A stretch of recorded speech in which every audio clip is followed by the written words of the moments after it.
Já estamos novamente no Halloween e aposto que querem fantasias e decorações alusivas ao tema.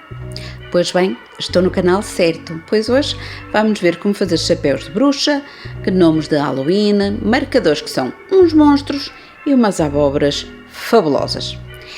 Isto tudo com imensa poupança de dinheiro e do nosso querido planeta.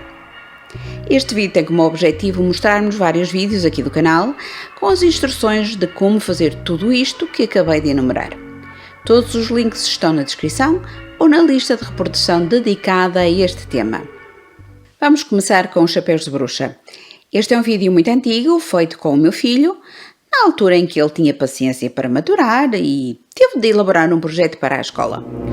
Aquilo que vão ver é um chapéu muito pequeno, mas que pode ser adaptado para qualquer tamanho, mesmo para uma fantasia de bruxa, de criança ou de adulto.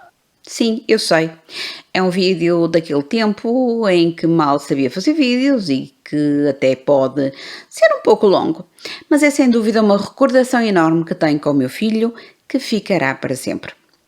Depois podemos passar aos gnomos de Halloween. São gnomos que ficam muito bem como decoração da mesa de jantar de Halloween ou então soltos pela casa a espalhar fofura por todos os cantos. São extremamente simples de fazer e até podem mudar de roupa. Sim, é verdade. Para não se perder muito tempo, temos agora uns gnomos para o Halloween e no Natal é só mudar de roupa, pois metade do trabalho já está feito. Vamos agora falar de monstros. Pois claro! Se é Halloween, não podiam faltar monstros. Este é um vídeo sobre como fazer marcadores de livros em feitio do monstro, mas eles também podem ser usados para oferecer às crianças ou então servir como marcador de lugar no tal jantar de Halloween e que os convidados podem guardar como recordação e marcar os seus livros. Não se esquecerão desse jantar. E Halloween que é Halloween tem de ter abóboras. Adorei fazer estas abóboras, primeiro pela poupança de recursos, pois são feitas com pasta de papel e usei máscaras e os respectivos elásticos para lhes dar forma. Depois, porque o resultado foi extraordinário. Nunca pensei que ficassem mesmo tão bem. Por isso, é que trabalhar com aproveitamento de materiais é muito bom. Porque se algo não correr tão bem, não estamos a desperdiçar dinheiro, nem recursos, nem o planeta. Depois é só escolher as cores, laranja, branco ou verde. Qual é que preferem? Contem-me tudo nos comentários. Por fim, só decorar com um sorriso assustador.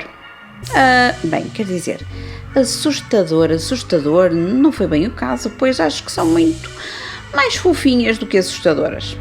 Assim, é da maneira que são uma excelente companhia dos nossos gnomos. Acho que já só falta perguntar-vos qual foi a ideia de Halloween que gostaram mais, ou então que ideias gostariam de ver em próximos vídeos. Chamo-me Carla Souza e sou a cara e a voz por trás da Reinvented Heart e gostaria imenso de vos agradecer por esta visita maravilhosa. Grata de coração por estarem desse lado. Beijinhos!